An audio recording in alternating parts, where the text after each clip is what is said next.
Growing up, I didn't have too many friends. I played sports, but I really wasn't that popular.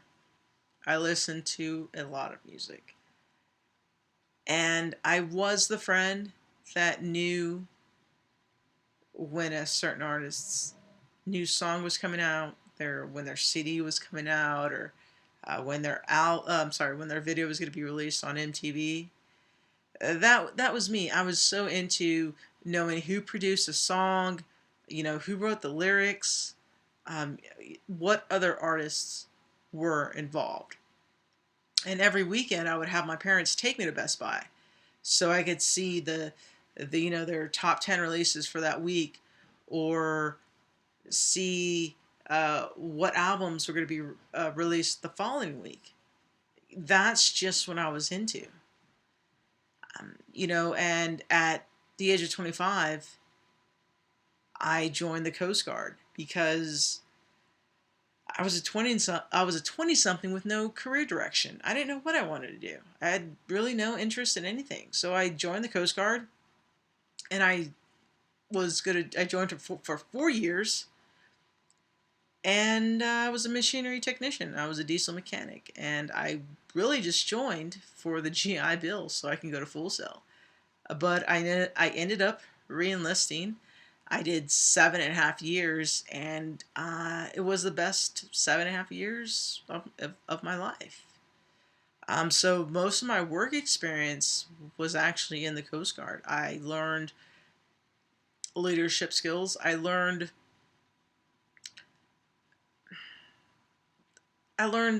good skills, like the skills that I wanted to apply if I ever became a supervisor or in a management role.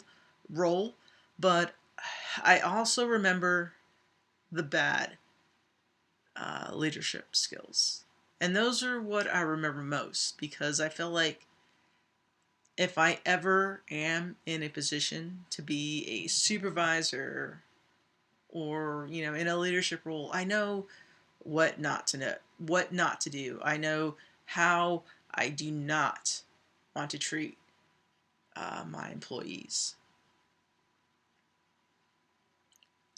As far as my competitive advantage, I have perseverance, I have a work ethic, I have determination. These are all skills that I learned in the military, and they just come natural to me.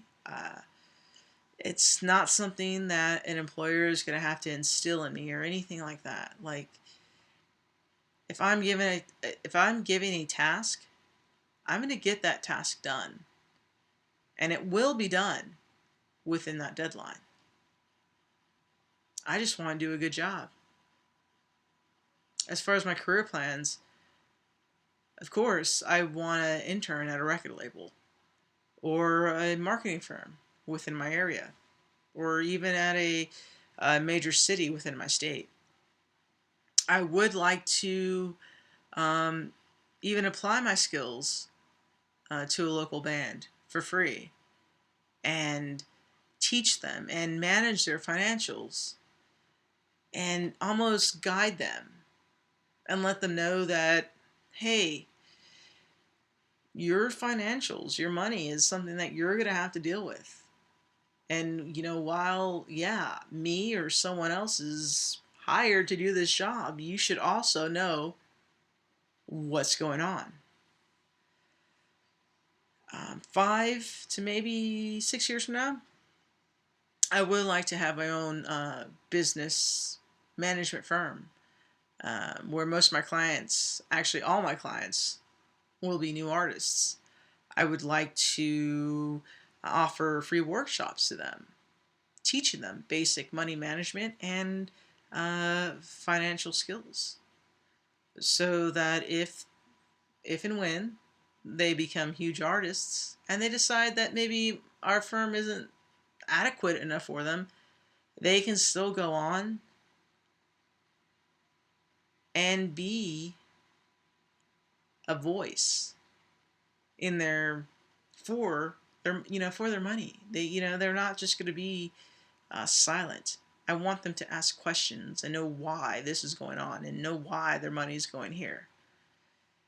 I hate when I hear a story about an artist not making it or failing because they trusted the wrong person or because they thought everything was okay, because they hired someone to do it for them. I hate that. Winston Churchill once said, "Success is not final, and failure is not fatal. It is the courage to continue that counts."